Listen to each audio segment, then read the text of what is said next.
सलामुन शहीदों को जो खो गए, सलामुन शहीदों को जो खो गए, वतन को जगा कर जो खुद सो गए। सलामुन शहीदों को जो खो गए। आप लोगों को 15 अगस्त की बहुत बहुत शुभकामनाएं। और एक नए जज्बे के साथ हम डिक्टेशन लिखते हैं, बिल्कुल अपने उन सैनिक भाइयों की तरह जो कि बॉर्डर पे हमारी रक्षा कर रहे हैं। तो आप लोग डिक्टेशन लिखने के लिए तैयार हैं? Ready, start. हमारा जीवन घाटी में खिले खूबसूरत फूलों जैसा है, लेकिन जैसे कहीं से एक बकरी आकर खूबसूरत फूल खा जाती है, वैसे ही मृत्यु कभी भी हमारे सुंदर जीवन को खत्म कर सकती है।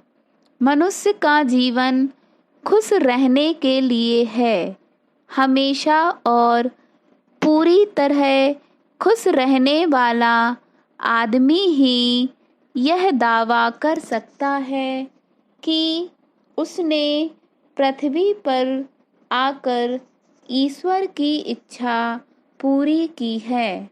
हालांकि प्रसन्नता अपने आप में कोई अलग मनोभाव नहीं है। उदासी के बगैर प्रसन्नता का कोई मोल ही नहीं है। मूर्खतापूर्ण चीज़ों का भी अपना महत्व है। हमारे अनुशासित और नपे तुले जीवन में मूर्खता कई बार संजीवनी शक्ति का काम करती है।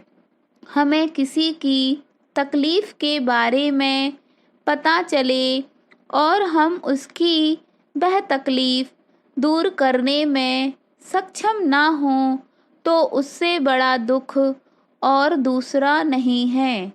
कलाकार का काम सवाल पूछना है, जवाब देना नहीं। ऐसे ही एक लेखक का काम समस्या का समाधान करना नहीं, बल्कि समस्या को सही तरीके से सामने रखना है।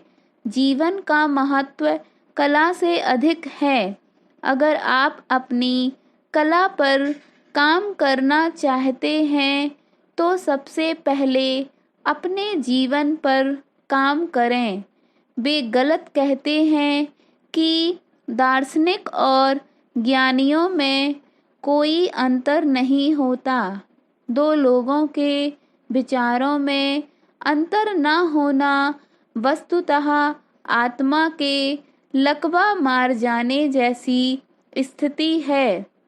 यह समय से पहले होने वाली मृत्यु है।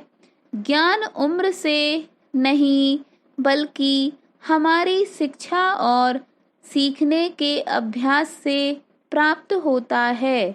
मनुष्य में संभवतः सैकड़ों तरह की समझदारी होती है, लेकिन मरने के समय इनमें से सिर्फ 5 ही मरती हैं, जबकि शेष मनुष्य के मृत्यु के बाद भी जीवित रहती है।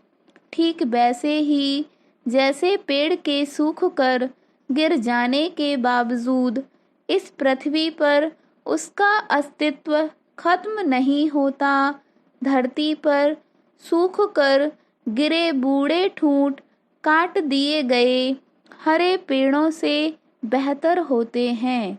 घरों में निर्जीव फर्नीचर में तब्दील हो जाना जीवित पेड़ों में आने वाला सबसे बदसूरत बदलाव होता है।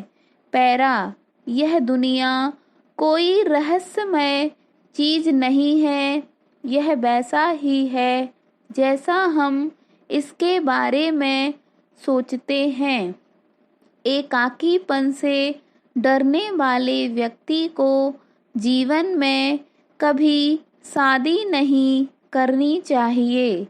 मनुष्य कितना भी व्यथित क्यों न हो, उसे निराशा से बचना चाहिए। चरम अशांति के बाद भी हमारे जीवन में शांति आएगी।